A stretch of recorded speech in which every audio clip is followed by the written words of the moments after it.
गुजरात देश का वो राज्य जिसने पिछले कुछ वर्षों में हर क्षेत्र में विकास की नई ऊंचाइयों को छुआ है और खुद को सबसे आगे रखा है।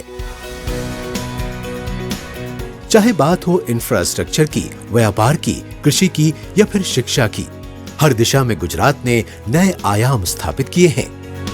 गुजरात में बनने वाली सड़कों का जाल, नए एयरपोर्ट टर्मिनल्स, विश्व स्तरीय रेलवे स्टेशन, बड़े बड़े इंडस्ट्रियल हब और हरियाली से भरपूर खेत इसकी तरक्की की गवाही देते हैं।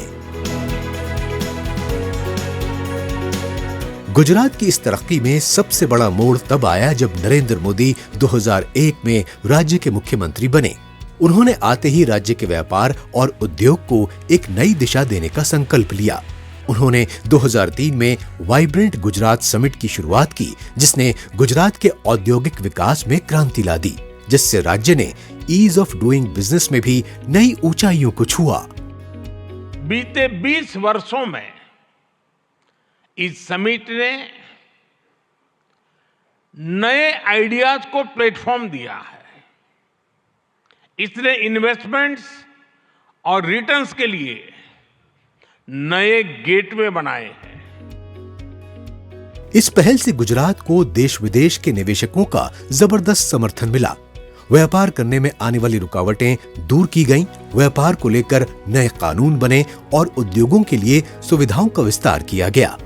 इससे गुजरात में न केवल रोजगार के अवसर बढ़े, बल्कि छोटे और मंझले व्यापारियों को भी फायदा हुआ।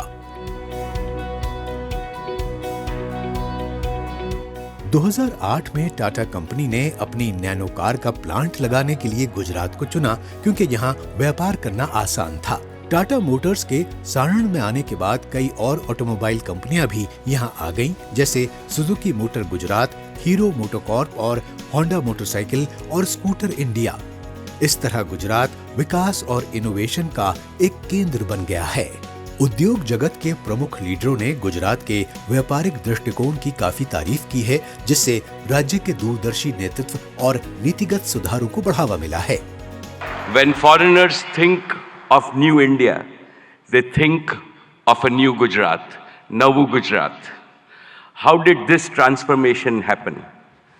Because of one leader, and he is Shri Narendra Bhai Modi, the most successful Prime Minister in India's history. यहाँ उन्होंने ईज़ ऑफ डूइंग बिजनेस जो बहुत ज़रूरी था, वो इंडेक्स हमारा 170 के प्लस था, वो घटा के 70 के अंदर ला दिया। गुजरात लगातार ईज ऑफ डूइंग बिजनेस में शीर्ष राज्यों और केंद्र शासित प्रदेशों में से एक रहा है। Gujarat single window clearance act 2017 एक अहम कदम था, जिससे व्यवसाय शुरू करने के लिए जरूरी लाइसेंस, क्लियरेंस और सर्टिफिकेट जल्दी मिल जाते हैं और राज्य में निवेश के लिए अनुकूल माहौल बना है। वित्तीय वर्ष 2024 में राज्य ने 2023-24 के वित्तीय वर्ष में 7.3 बिलियन अमेरिकी डॉलर का FDI यानी प्रत्यक्ष विदेशी निवेश हासिल किया, जो पिछले वित्तीय वर्ष की तुलना में 55% ज्यादा है। अहमदाबाद की कर्णावती हाइड्रोलिक भी ऐसी ही एक कंपनी है जो हाइड्रोलिक सिलेंडर बनाती है। इसका उपयोग विभिन्न उद्योगों में होता है। 1990 में शुरू हुई इस कंपनी के मालिक कीर्ति पटेल को शुरुआत में कई मुश्किलों का सामना करना पड़ा था, लेकिन नरेंद्र मोदी के मुख्यमंत्री बनने के बाद उनकी नीतियों ने व्यापार करना आसान बना दिया और आज उनकी कंपनी अच्छी तरह से चल रही है। जब से मोदी साहब आए तब से ये सब प्रॉब्लम सॉल्व हो गया है। कोई एक जगह जाओ, पूरा काम फिनिश हो जाता है।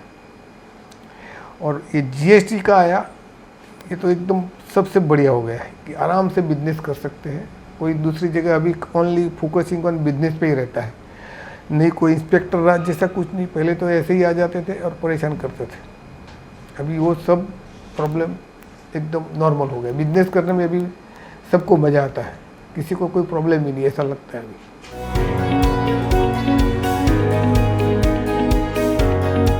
नरेंद्र मोदी के प्रधानमंत्री बनने के बाद 2014 से गुजरात का ये विकास और तेज हो गया है।